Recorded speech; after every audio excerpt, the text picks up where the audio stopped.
This seminar is for educational purposes only.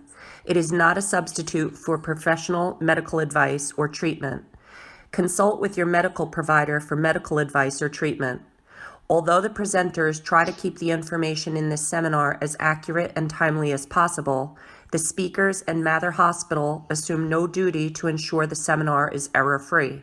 The speakers and Mather Hospital are not responsible or liable for any claim, loss, or damage resulting from you viewing this seminar. Good afternoon, and thank you for joining us today for our HealthyU webinar series. Today's webinar is Navigating Medicare. At any time during the presentation, please feel free to enter any questions you may have using the Q&A feature at the bottom of your screen. We'll answer as many questions as we can within the time allotted once the presentation concludes. Your questions will remain anonymous as always. Today's presenter is Lynn Ellenson from RS Suffolk. Lynn is a volunteer for HICAP, which is the Health Insurance Information, Counseling, and Assistance Program. She provides one-to-one counseling on Medicare at various libraries in Suffolk County and senior centers, and also gives presentations on Medicare basics. Lynn is a retired healthcare professional in policy analysis and health services. Lynn, you can go ahead and get us started. Okay, well, thank you very much. I'd like to thank everybody for being here. It's such a beautiful day, so I don't want to keep you too long. I'll probably talk about 45 minutes or so, and then we'll have some time for questions. Let's go to the next slide. As was mentioned, I am a HICAP volunteer, and HICAP stands for Health Insurance Information, Counseling, and Assistance Program.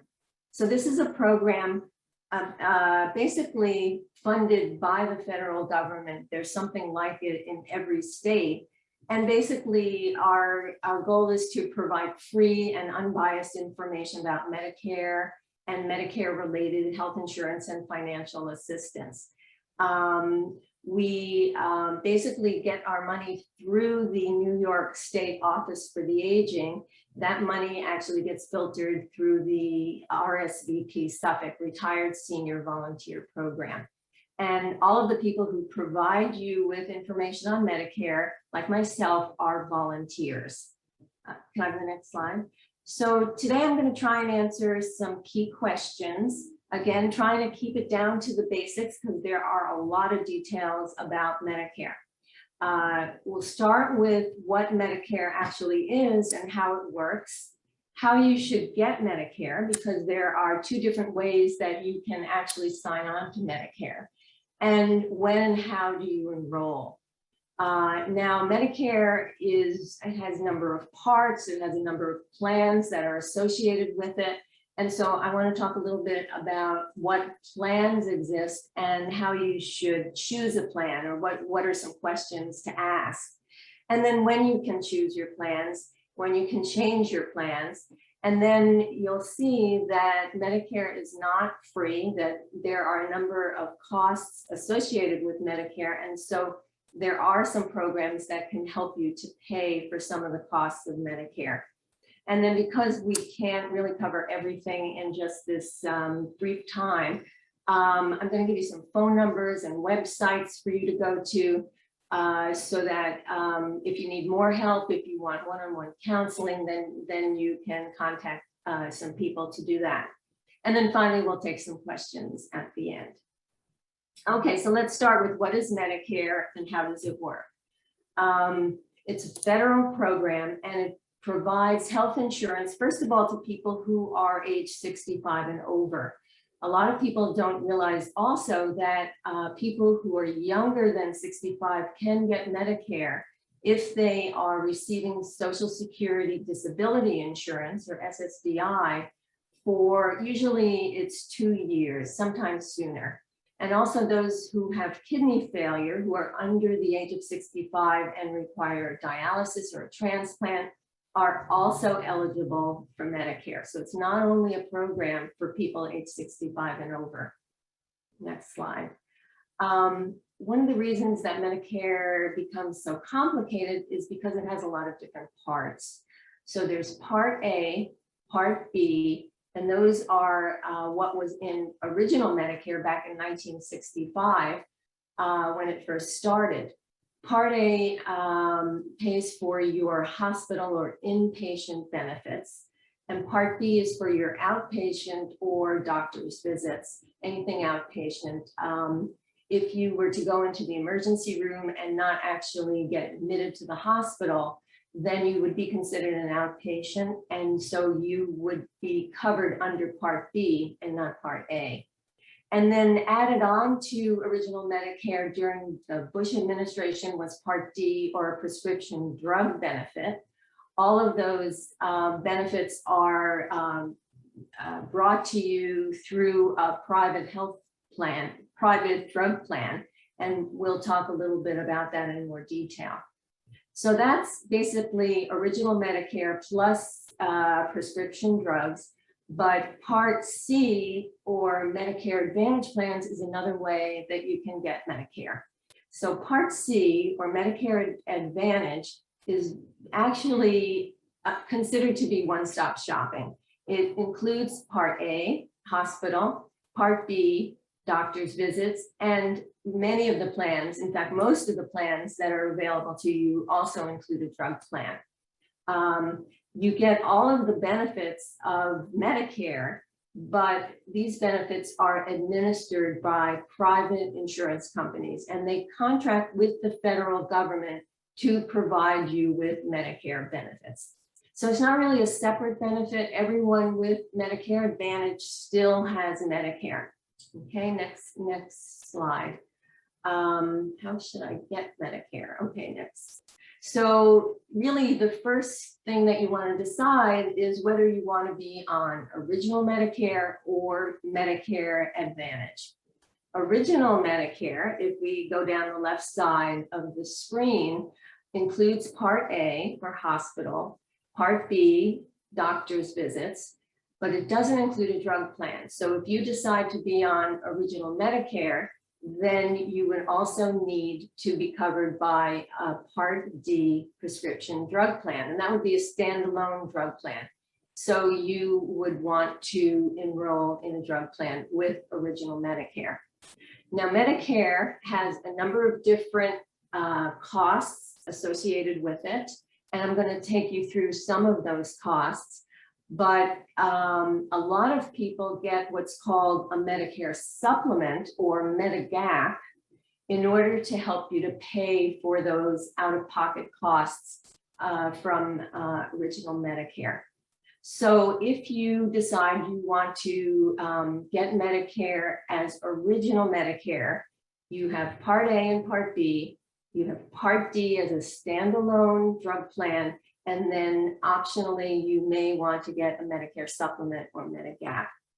Now, going down the other side of the screen with Medicare Advantage, what you would need to do there is choose a Medicare Advantage plan, which will include Part A, Part B, and most of these plans also include a drug plan. Some people get their drugs and their medications in another way, so they don't need the drug plan.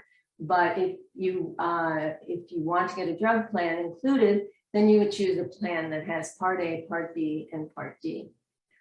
So that means, as I said, that's kind of considered to be one-stop shopping. If you decide that you want to get Medicare through Medicare Advantage, then you would not be eligible to get a Medicare supplement, because there are out-of-pocket costs, but you cannot buy a Medicare supplement if in fact you're getting Medicare Advantage. Okay, next slide. So what are the differences between original Medicare and Medicare Advantage? Original Medicare is the traditional Medicare program. It's administered directly by the federal government. Whereas Medicare Advantage, you get your Medicare benefits through a private health plan. They must offer you the same Medicare benefits, the same benefits as original Medicare, but they're gonna offer it in a different way. They're gonna have different co-pays, different deductibles. So you have to choose your Medicare Advantage plan wisely. Now, the most important, I suppose, contrast between original Medicare and Medicare Advantage is that with original Medicare, It's accepted by most doctors and hospitals in the United States. Whereas Medicare Advantage, you can only go to the doctors and the hospitals that are in the network of the particular Medicare Advantage plan that you choose. So, and you sometimes can go out of network, but it's going to cost you a lot more. If you're deciding to get Medicare through a Medicare Advantage plan, you want to be really careful that the doctors and the hospitals that you want to go to are going to be in the network of that particular plan. With original Medicare, you can get supplemental insurance to help pay out-of-pocket costs, such as deductibles and coinsurance. With Medicare Advantage, you cannot get supplemental insurance, but it does include a drug plan, and also you may be offered additional benefits such as hearing, vision, and dental. And this is an advantage that a lot of people like to take advantage of in Medicare Advantage. Okay, next slide. So some questions, and I'm spending a lot of time on this because this is really the key decision that you have to make when you are enrolling in Medicare. How do you want to take Medicare? So if you're deciding on Medicare Advantage, you should ask yourself a few questions. Can I use my own doctors? Are they in the plan's network, in other words? Do I need a referral from my primary care provider to see a specialist? Because some of the plans require that, not all, but some do. So you want to check on that. You want to check on what costs you should expect. What are the premiums? What are the deductibles? What are the co-payments? Because they all have those for different things and they're all different. I'm going to show you a list of Medicare Advantage plans, and you'll see that there are quite a lot of them, but they all will be different in one way or another. Does the plan cover any services that original Medicare does not? And we know for a fact that they all cover dental, vision, and hearing, at least this year they do. Some of them have other things too. Some of them cover emergency, getting to the hospital, or some of them have plans for fitness plans. So you want to see whether there are extra services that they cover and whether it's worth it to take those plans and not get original Medicare. You should find out whether there are any rules or restrictions you need to be aware of, and also whether the plan covers outpatient prescription drugs.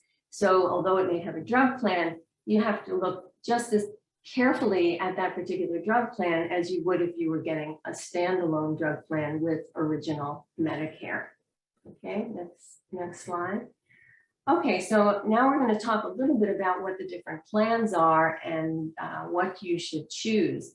Now, usually I do these presentations in person, and so I give out materials that look like this. So I apologize for it being so small, but I wanted to just show you some of the things that exist for the Part D standalone prescription drug plans.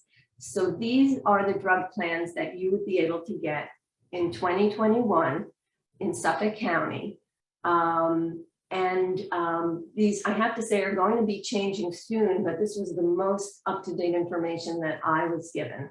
So for 2022, you will have similar companies and similar plans, but the monthly drug premiums could change and a number of things could change on them. But this is just to give you an idea of what we have this year. And you can see that there are monthly drug premiums. If you look at the, let's see, the fifth column down, thank you. You'll see the monthly drug premiums, and they vary, but it's an additional cost that you will have to pay each month. And the other important thing to look at is the annual drug deductible. And I've been doing this for a few years, and I've seen those deductibles going up and up and up, so that you can see that some of them are quite high. $445 looks like that's the highest for a drug deductible. And what that means is that your drug plan doesn't start helping you to pay for your drugs until you've paid that deductible. And so for people who, for example, maybe they say, well, I don't take any drugs at all. Why, I'm never going to pay off that deductible. That's probably true. And you probably want to get a monthly, a drug plan with a very low monthly premium, just so you'll have the drug plan in case you have to start taking some very expensive drug. And of course, this is insurance, and that's what it's all about, trying to make these kinds of decisions. The only other, let's see, what else? Well, let's go to the next slide. And you can see these are just a few more of the drug plans. And we also give you the phone numbers of these plans. So one of the things you want to make sure of is that the plan that you choose is going to cover the particular drugs that you're taking, because it will only cover, the plans will only cover the particular drugs that are in the formulary. And not all drugs, not all plans have every single drug in their formulary. So next slide. Okay, well, I thought this was a slide which showed a website, but if you go onto the Medicare website, you will be able to, it will help you to find out which drug plans cover the particular drug that you may be taking. I wanted to talk a little bit about Medicare costs, because I want to talk a little bit about the supplement and what that will give you. So first of all, for 2021, and this may change in 2022, but we haven't gotten any notice of that yet. Usually your Part A premium is going to be free if you or your spouse has been working for at least 10 years. If you don't have a work history, or if you have a limited work history, then you may have to pay a premium for your Part A hospitalization. But for most people, that Part A premium is free. Now, there's also some costs if you were to go into the hospital. So if you go into the hospital first time in the year, you would have to pay a deductible of $1,484. And this deductible is for each benefit period. A benefit period, you can see at the bottom of this table, begins the day that you are admitted as an inpatient into the hospital or into a skilled nursing facility, because they have to worry about benefit periods as well. But it ends when you haven't gotten any inpatient hospital care or skilled nursing facility care for 60 days in a row. So if you go to the hospital, let's say in February, and then you go again in June or July, then June or July is a second benefit period. And so you would have to pay that deductible again. So you would have to, it's not per year, it's per benefit period. Now, Medicare gives you the first 60 days of being in the hospital for free, but then there's a cost if you are in the hospital for 61 to 90 days, which is $371 a day, or more than 90 days, which is $742 a day. And you only have 60 of what's called lifetime reserve days. Beyond your lifetime reserve days, then you would pay for all costs in the hospital. The reason I'm telling you this is because when you look at the supplements, you'll see the Medicare supplements or Medigap, you'll see that they would cover all of these things. So that's why they're popular. That's why people get them. Same for skilled nursing facilities. The first 20 days are free, but then after that, you would be paying $185.50 a day for each benefit period. After 100 days, you'd be paying all costs. And so again, your supplement might be covering this, and it depends which supplement you're getting. There's a Part B premium of $148.50. That's for most people. If your income is higher than $88,000 for an individual or $176,000 for a couple, then you would be paying more than this. And this premium has been going up over the years. So right now for 2021, it's $148.50. And then there's something called a Part B deductible. What this means is that before your Part B outpatient visit coverage kicks in, you would have to pay out of pocket $203 a year. This has also been going up. We can expect it to go up again pretty soon. And then there's that 20% coinsurance, which you probably hear about on TV, that Medicare pays 80% of your doctor's visit, and you would have to pay that 20% out of pocket. Again, your supplement would cover that. We'll talk a little bit about this $203 deductible in your supplement. Now, the other cost would be if you decide to do Medicare Advantage, then there's a cost for the Part C premium. And then the Part D standalone has, as you saw, has a different price, different premiums, depending upon the plan that you choose. And also, if you have an income higher than $88,000 for a single person or $176,000 for a couple, then you also would have to pay a higher Part D premium for standalone. Okay, next slide.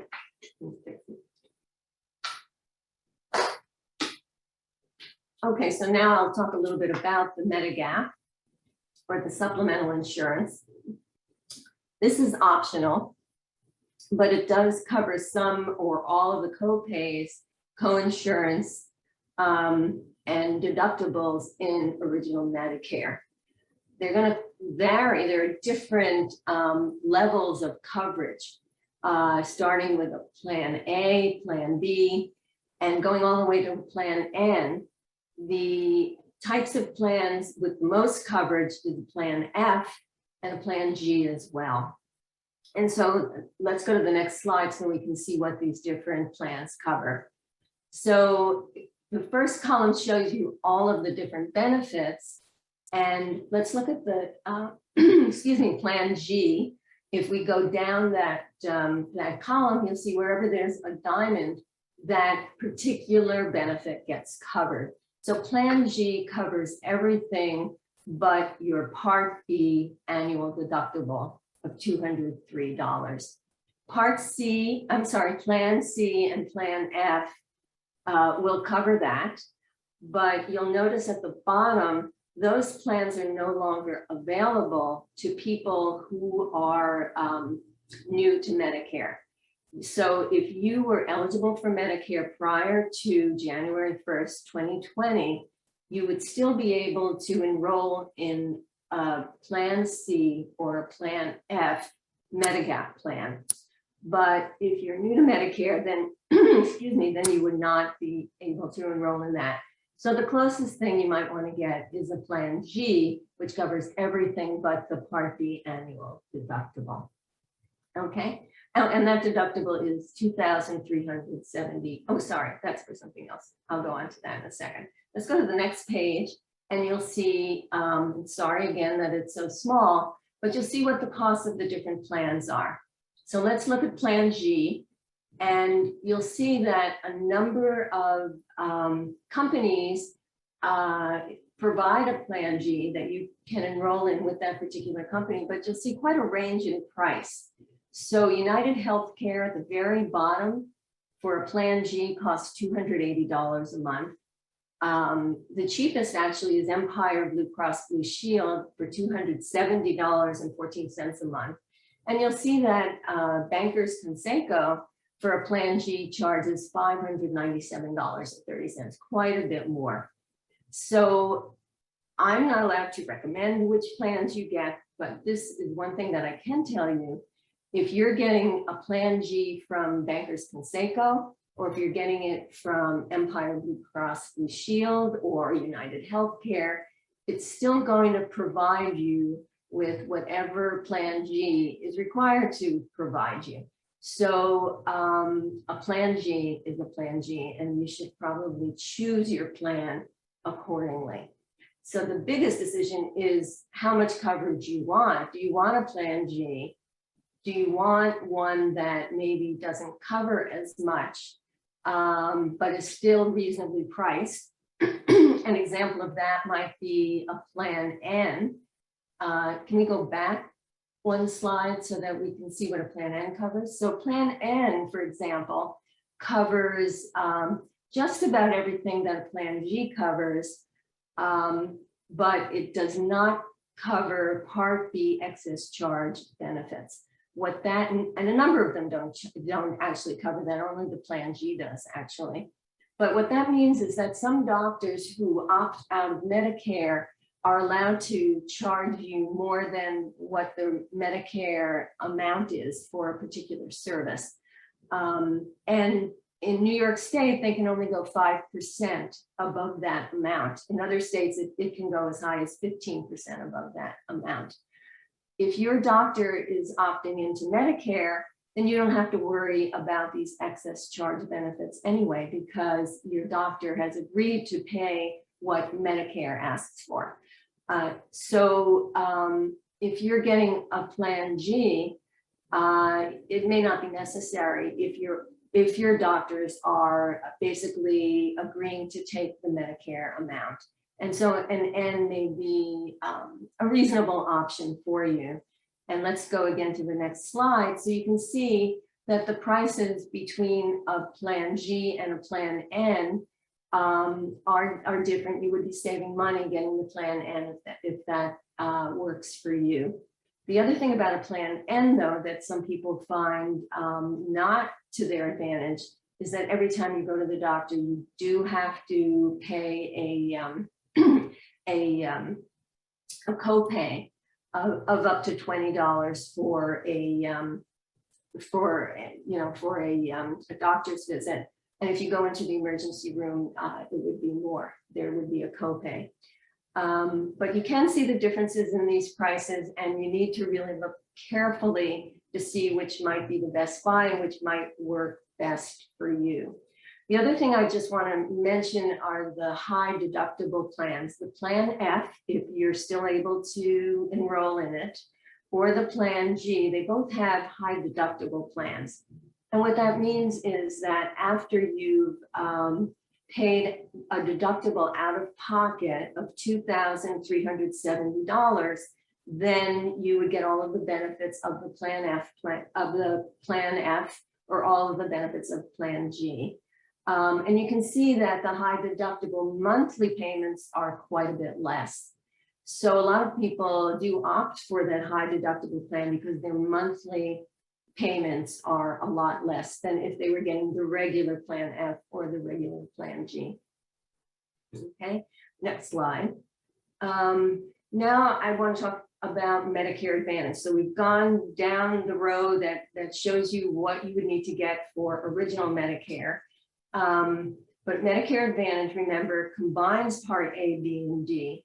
And these are Medicare services that are provided through a private health insurance plan. So you still have Medicare, you must pay your Part B premium, but you would be able to choose a plan that has Part A, Part B, and Part D. And some plans include benefits that Medicare does not provide. All of the ones that I'm going to show you actually have dental, vision, and hearing. You have to find out exactly what that means because it's all going to be different in terms of what they cover. And so these plans also vary by their premium, by their co-pays, by their restrictions that they have. You have to look very carefully at what you can and cannot do. The biggest difference between original Medicare, remember, and Medicare Advantage is that you are limited in the doctors that you can see and the hospitals that you can use. And you need to be very aware of that. So again, a table that is very small printing, and I apologize, but I just wanted you to see all of the different plans that you would be able to get in Suffolk County. These are Medicare Advantage plans. Again, the 2021. And so they are going to be different for 2022. It gives you an idea of what you need to look for. So you can see that the monthly premiums are all different. but much lower for the most part than what a supplement would cost. Some of them don't even have a monthly premium. All of these, well, most of these have drug plans, and the drug plans usually have a deductible, and these deductibles are not unlike the ones that we saw in the standalone plan. Some of them are very high, like $445. Some of them are a bit lower, but there are deductibles in most of them. Let's see what else. They have something that original Medicare does not have, and that is they have what's called a maximum out-of-pocket. I don't know what the P stands for, MOOP amount. And so after you have paid out of pocket for your Part A and Part B services, not your drugs, but your Part A and Part B services, then the plan pays for everything. And so you can see, for example, the first one has a maximum out-of-pocket cost of $7,550. Some of the others are much lower. So if you go down to the bottom, WellCare Today's Options Advantage Plus, the maximum out-of-pocket is $3,400. So after you pay that out of pocket, then the plan pays for everything. Let's go to the next slide. These are the same plans, but I just wanted to show you that they all have different co-pays. Some have no co-pays, some have a $10 co-pay for your primary care physician and maybe a $45 co-pay for a specialist. So it's all going to be different, and it's all going to be different also for hospital stays. The second one, for example, your hospital stay, basically, no matter how long you're in the hospital, it's $850.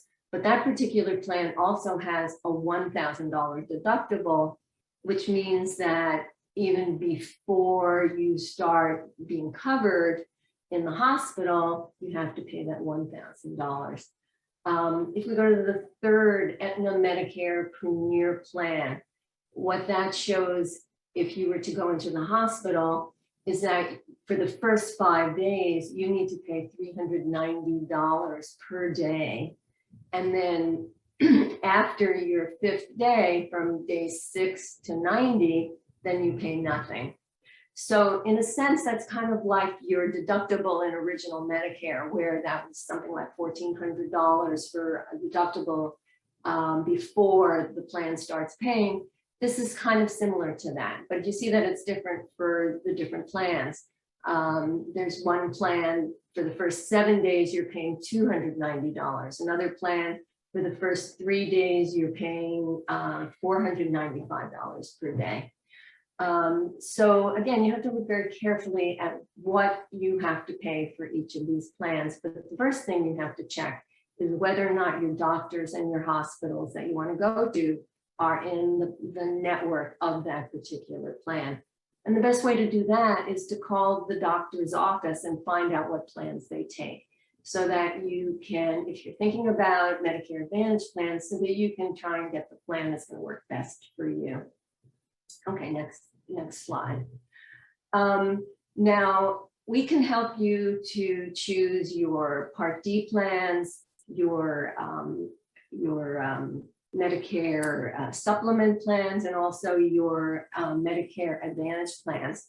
One thing you can do is go onto the Medicare website, and there's something that that tells you how to find your health plans and what they're going to cost you, and gives you all the details of all the plans. And HiCap volunteers can help you to go through that, or you can just try and go on there yourself and play around with it and see what you can find. I think for the drugs in particular, it's important for you to go on that site to see which of your drugs are covered by which drug plans. I think that's an important thing to find out. And then to find out the details of all of the Medicare Advantage plans, because they're all different and they're all complicated. Okay, next slide. Okay, so how do you enroll in Medicare? See how much time we have, just a few more minutes. There are 4 ways. First is that some people are automatically enrolled. There's something called an initial enrollment period, a general enrollment period, and a special enrollment period. And I'll talk about each of those. So if you are 65 or approaching 65 and you're receiving Social Security retirement benefits or railroad retirement benefits, then you are going to be automatically enrolled in Medicare. If you've been receiving Social Security disability insurance or SSDI for 24 months, or railroad retirement disability annuity checks for 24 months, then you're going to be automatically enrolled in Medicare. And if you have ALS, Lou Gehrig's disease, you're going to be automatically enrolled in Medicare the first month that you receive SSDI instead of waiting 24 months. Now, when you're automatically enrolled in Part B, but you're given the option to turn it down. Remember, Part B has a monthly premium, so you don't want to enroll in it if you don't need to enroll in it. You can enroll in Part A because it's free for most people. But for Part B, if you don't have to pay that premium right away, you just don't want to do it. Now, for people who are turning 65 and still working, or their spouse is still working, and they're getting their health insurance from their spouse, from their spouse's employer or from their own employer, then they do not have to enroll in Part B right away when they turn 65.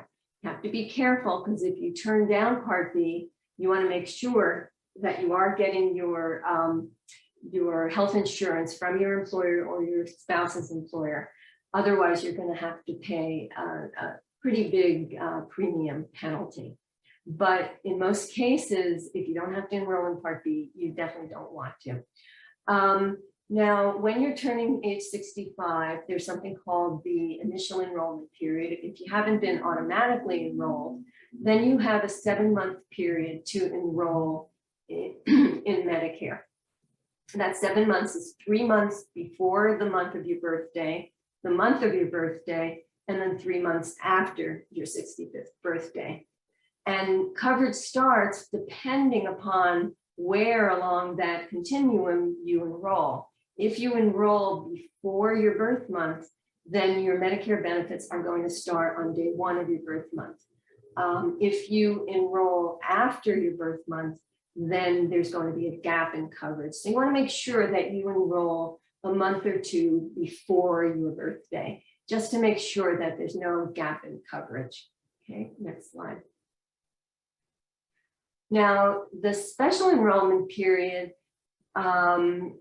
you would get that for a number of different reasons. But for example, if you move, if something happens to the plan you have and they're no longer covering major things, then you would have the opportunity to change your plans. But the main reason that people get a special enrollment period is if they opted not to take Part B because they were working and getting health insurance from their employer or from their spouse's employer, and now they're retiring.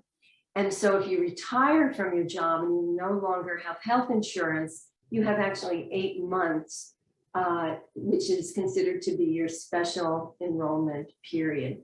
And during that enrollment period, you can sign up for Part B. You may already have signed up for Part A. And you can also then decide, do you want to take original Medicare, in which case you might get a Part D drug plan standalone and a Medigap plan. Or you can decide that you want to take a Medicare Advantage plan. The other time that you can enroll in Medicare is during a general enrollment period. And this lasts from January 1st through March 31st. You can sign up for Part B then, but your coverage won't begin until July. And if you do sign up for Part B during this general enrollment period, then you are going to incur a late enrollment penalty. Okay, next slide. Now, your drug plan, you can sign up for that. Let's say you're doing a standalone drug plan during your initial enrollment period, around the time when you're turning 65. And let's see, you can also enroll in or make changes to Part D coverage during the fall open enrollment period, which is coming up right now, October 15th to December 7th. Okay, if you sign up for a Part D plan during fall open enrollment for the first time, then again, you're going to incur a premium penalty for Part D. So you always want to be careful that you're signing up, you're not missing the times when you're eligible to sign up. And if you decide not to sign up, that you have a reason that is recognized by Medicare for not signing up. Okay, next slide. In Medicare Advantage, you can enroll in Part C Medicare Advantage during your initial enrollment period when you first qualify for Medicare, or if you qualify for a special enrollment period, for example, when you are retiring. And in order to sign up for Medicare Advantage, you must have Parts A and Part B to enroll. Okay, next slide. For Medicare Supplement in New York State, you can enroll at any time in Medicare Supplement. So if you are new to Medicare and you decide you want original Medicare, and you are, so you have Part A and Part B, and then you decide to get your Part D drug plan, but you say, well, I'm not going to sign up for a Medicare Supplement right away, that's fine. And you can sign up for it at any other time. Also, people who are younger than 65 can sign up for a Medicare Supplement at any time as well. The way you sign up is to basically call the plan, and we give you the phone numbers for that. And we can also help you to go through the different plans to help to decide which supplement plan you may want. Okay, next slide. I just want to remind you of the different penalties to be aware of. There's a late enrollment penalty for Part B premiums if you don't sign up for Part B when you're eligible to, unless you have, unless you're in the situation where you're continuing to work or your spouse is continuing to work. There's a Part D late enrollment penalty where a lot of people, when they first sign up for Medicare, don't sign up for Part D because they say they're not on any drugs, so why should they bother? And that's true. It's not entirely required to sign up for Part D, but there will be a late enrollment penalty when you finally decide you want to sign up for Part D. Then you are going to have a penalty, and this penalty stays with you basically for life, unless you get you are eligible for one of the plans that I'm going to tell you about in a minute. And then if your income is higher than $88,000 as a single person or $176,000 as a couple, then you are going to have to pay Part B, higher Part B premiums and higher Part D premiums. And those have been going up actually every year. Okay, to change your plans, there are certain times of the year when you can do that. So let's go to the next slide. Right now, we're coming into open enrollment, fall open enrollment, goes from October 15th to December 7th. You can change from original Medicare to Medicare Advantage. You can change from Medicare Advantage to original Medicare. And if you have a Medicare Advantage plan or a standalone drug plan, you can change to a different one during fall open enrollment. So this is when you have the most flexibility to make changes to any of the plans that you're on. Okay, next slide. Now there's something called Medicare Advantage Open Enrollment Period, and that goes from January 1st to March 31st.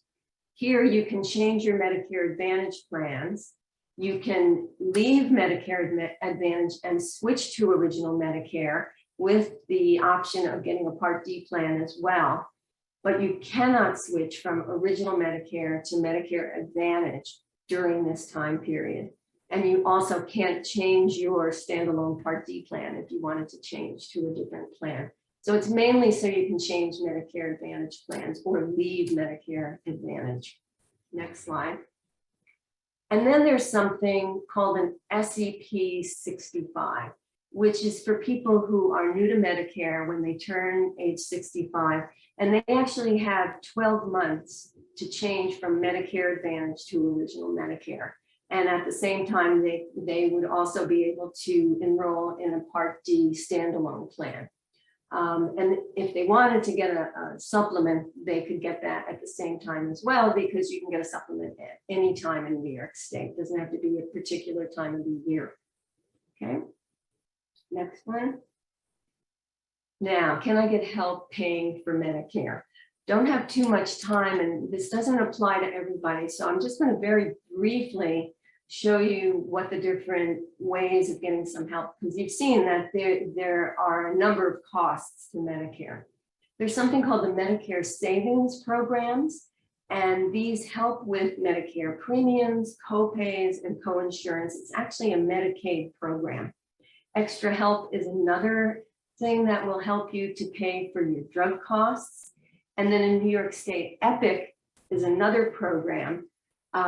It's for people age 65 and over. If you're on Medicare because of a disability and you're younger than age 65, then you would not be eligible for EPIC. But it is a good way to try and save some money with your drugs if you're eligible for it. And then of course, Medicaid covers many things that Medicare does not cover. So in order to be eligible for these things, you have to meet certain income and sometimes asset requirements, which I'm not going to go through here. What I will say, I'm going to give you the phone number of HiCap, and you would be able to call them. And if you are interested in any of these programs, then you should call HiCap, and they will send you information on any of these programs. So let's skip down to keep going. I'd like to just show you the different contacts for you. Where can you go for more help? So these are some important telephone numbers and websites that you should know about. And if you're sitting next to your computer and you have your phone, take a picture of this, or if you're going to be getting the slides, you'll have this slide.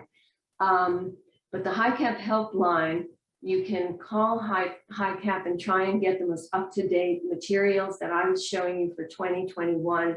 We'll probably have the 2022 in about a month or so. You can have HiCap mail those out to you. You can also find out where you can go for one-on-one counseling. I know that you can go to Mather Hospital, but we have counselors at different libraries and different senior centers throughout Suffolk County. So you can call the HiCap helpline to give you some other locations as well. Here's the Medicare telephone number and the Medicare website. I find those both very useful, I have to say. The number for Social Security can give you information about signing up for Medicare. And then there's also a Social Security field office locator, so that you can find the field office for Social Security that's closest to your home. There used to be in-person visits, but now because of COVID, I think they're still only doing things by phone, but you can get the phone numbers from this office locator. Now, the Medicaid assistance number could be important to you, although some Medicare counselors like myself give you information about Medicaid assistance. The Nassau-Suffolk Hospital Council gives you one-on-one counseling for Medicaid only, and they are particularly knowledgeable. So that's a number that you can call, as well as the Medicare Rights Center, which I often call. There's a number not for clients, but for volunteer HiCap people to basically check on things and answer my questions. They're very, very good. So if you have a question, you can go straight to the horse's mouth, so to speak, and talk to a Medicare Rights Center person, because they're very knowledgeable. They also have a good website, Medicare Interactive. And then the last thing we wanted to mention is, if you have any sort of potential fraud that you want to report, this is the number that you should go to. So I think that's it. I think it's time to open And we have just a few more minutes, but we can open this up to questions. I That's don't great. know if you're typing in your questions or how you want to do it, but Yeah, that's great. Thank you so much, Lynn. That was so helpful. okay. So I'm just going to read a couple that we have going on in here. I'm going to leave this page up in case anybody wants to jot those numbers down, but you will be getting a copy of the slides as well. We'll be sending that out to you via email. So, first one, I'm on Medicare, and this year I had to pay a higher premium because of mine and my wife's gross income because our incomes were above the threshold. When our income goes down, will my Medicare premium go back to the normal Medicare premium? My wife is not yet on Medicare as she's only 63. Right. Yeah. When your income goes down, you could possibly pay a lower premium, but you have to ask for that. And so you probably are going to be getting or have gotten information from Social Security, and it tells you in that how you can go through the process of applying to lower that premium if you have a change in income. That happens to a lot of people because some people get a buyout, and so you know, for 1 year their income is high, and then their income gets much lower later on, and so they you know, they let Social Security know through this process that they shouldn't be paying these high premiums, and they can be quite high. So I urge you to take a look at that, and if you don't see it coming from Social Security, then call Social Security and find out the process from them, because it's definitely worth doing that. I have medical original Medicare Part B and D. I plan on moving to New York. Can a social worker at Mather help me? I don't know, that would be a social worker, right, Lynn? That would be, we just do the one-on-one, like you could talk to somebody like Lynn, or we have somebody that works with our hospital, right? Right, and I think, what did you say, it's every month, or? Yeah, we do it every third Thursday. Yes, if you wanted to make an appointment with the representative that deals with Mather Hospital, I could give you guys a phone number. That's 631-476-2723. It's just somebody who's affiliated with Mather. We have them, they'll call you, and it's basically the Medicare representative that deals with the hospital. And if you had specific questions, you could also call the HiCap helpline. That's the first organization that's mentioned on the slide. And so somebody will answer the phone and answer your question, or can also put you in touch with a one-on-one counselor at a library or a senior center as well. What is the difference between HMO and PPO? So with an HMO, there are usually more restrictions in what you can do. You sometimes have to, although not always, you sometimes have to get your primary care physician permission to see a specialist.